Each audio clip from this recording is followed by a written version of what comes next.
Everyone, divine blessings to you all. আশা করি তোমরা সবাই খুব ভালো আছো। আজকে সোমবার, সকাল এখন 10টা বাজে। টাইটেল দেখে তোমরা হয়তো ভাবছো যে নতুন কি শুরু হতে চলেছে। আমার চ্যানেলে নতুন শুরু হতে চলেছে ডেইলি ভ্লগ। কিন্তু ডেইলি ভ্লগ কি নতুন কিছু? ডেইলি ভ্লগ তো সবাই প্রতিদিনই দেয়, কিন্তু আমি দেব একটা নতুন আঙ্গিকে, একটা নতুন মোড়কে। কি সেটা একটু পরে বলছি।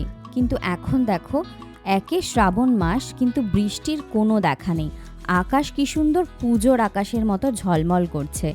এই শ্রাবণ মাসের সোমবারগুলো আমি পালন করি না, পালন করেন আমার শাশুড়ি মা, এবং খুব নিষ্ঠাভাবেই পালন করেন। চলো এবার তাহলে আমার খিড়কি বাগানের গাছগুলো একটু দেখাই।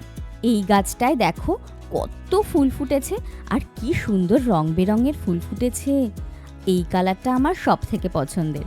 এই গাছটা আমায় কে বসিয়ে দিয়েছে বলো তো টবের মধ্যে? ঠিক ধরেছ, আমার শাশুড়ি মা। ওনার হাতে না গাছ ভীষণ ভালো হয়।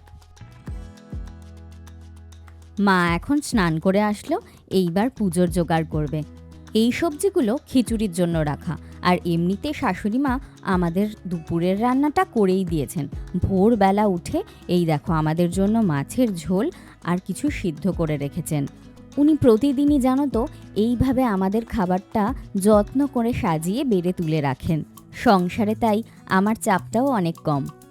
চলো এবার তোমাদের শাশুড়ি মার ঘরের খিড়কি বাগানটা দেখাই। দেখো কি সুন্দর বেলফুল ফুটেছে, গন্ধে ম করছে। আমার ঘরেও বেলফুলের গাছ আছে, কিন্তু এখনও ফুল ফোটেনি। প্রথম দিকে ফুটেছিল, কিন্তু এখন আবার একটাও ফুল নেই। কিন্তু দেখো মার ঘরেও কি সুন্দর এইসব রং বেরঙের ফুল ফুটেছে। এই জায়গাটা দেখলেই মনটা না এমনিই কত ভালো হয়ে যায়। দেখো কি সুন্দর জবার কুড়ি ফুটেছে, এইগুলো সন্ধেবেলার দিকে ফুটে যাবে বড় হয়ে। মা এদিকে পুজোর জোগাড় করছে। কি সুন্দর চন্দন বেটেছে দেখো, ঘন করে একদম। ভগবানের উদ্দেশ্যে অর্পিত হবে বলে কথা। এই শ্রাবণ মাসে যেন অনেককেই দেখছি সবুজ রঙের কাচের চুড়ি পরছে, আর প্রতি সোমবার পালন করছে। বেশ ভালো লাগছে জানো দেখতে। যাই হোক, সবার খুব ভালো যাক। দেবাদিদেব মহাদেব সবার মঙ্গল করুক, সবার বিপদ কাটিয়ে দিক। আকন্দের মালাটা কি সুন্দর দেখো, সাথে এই জুঁয়ের মালাটা গন্ধে পুরো ঘর ভরে গেছে। কি সুন্দর লাগছে ভগবানকে দেখতে। আজকে আমার দায়িত্ব পড়েছে শাশুড়িমার খিচুড়িটা বানিয়ে দেওয়ার। তবে সেটা যে সে খিচুড়ি নয়, ডালিয়ার খিচুড়ি। মা তাহলে পুজো করুক, আমি ওইদিকে যাই খিচুড়িটা বসিয়ে দিই। কড়াইতে মুগ ডালটা হালকা করে শুকনো খোলায় ভেজে নিচ্ছি। শুধু মায়ের জন্যই করা, কিন্তু তবু আমরা যদি একটু প্রসাদ পাই। এরপর এই ডালিয়াটুকুও ভেজে নেব।